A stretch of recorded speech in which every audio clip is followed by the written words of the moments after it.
よいかマリア。魔法とは感謝の気持ちの上に成り立っていることを決して忘れてはならぬ。わらわのような邪悪の極みとてその気持ちを忘れてはならぬのだ。おお、感謝？そうだ。魔法はこの世にあまたある人以上の存在に奇跡を懇願し、それを叶えてもらうことを指す。魔女が魔法を行使するのではない。魔女が人以上の存在に奇跡の行使を祈るのだ。雨乞いを考えるのがよいか。干ばつに苦しむ人々が天に雨を懇願し、それが届いて雨が降る。それは天に祈りが届いたからであって、彼らが雨を降らしたことにはならぬということだ。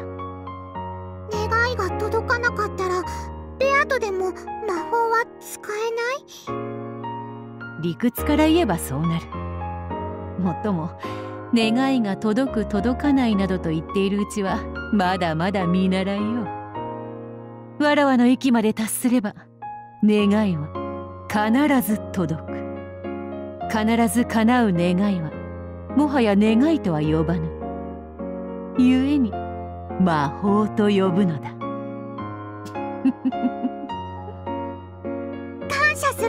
プールの授業の日に雨が降るようにいっぱい感謝する。そうだ。自分の目的のために労力を割かせるのだ。常に感謝の気持ちを忘れてはならぬ。そしてその結果、もたらされた力がどのようなものであっても感謝の気持ちを忘れてはならぬ。例えばマリアはプール授業とやらを中止させたくて雨を祈ったとする。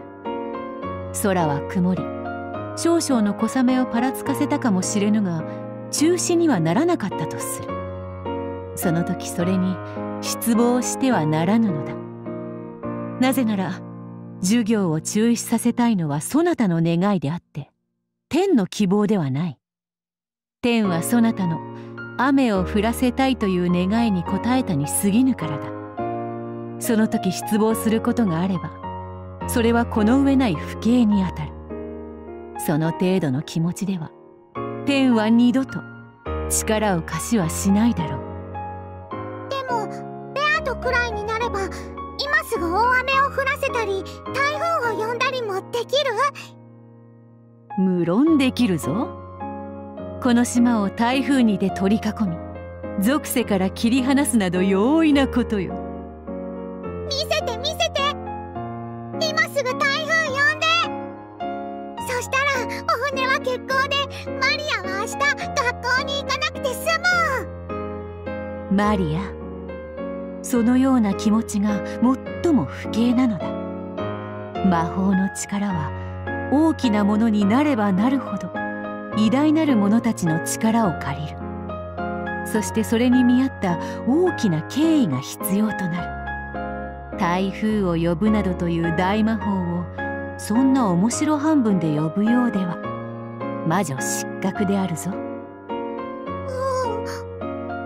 ごめん。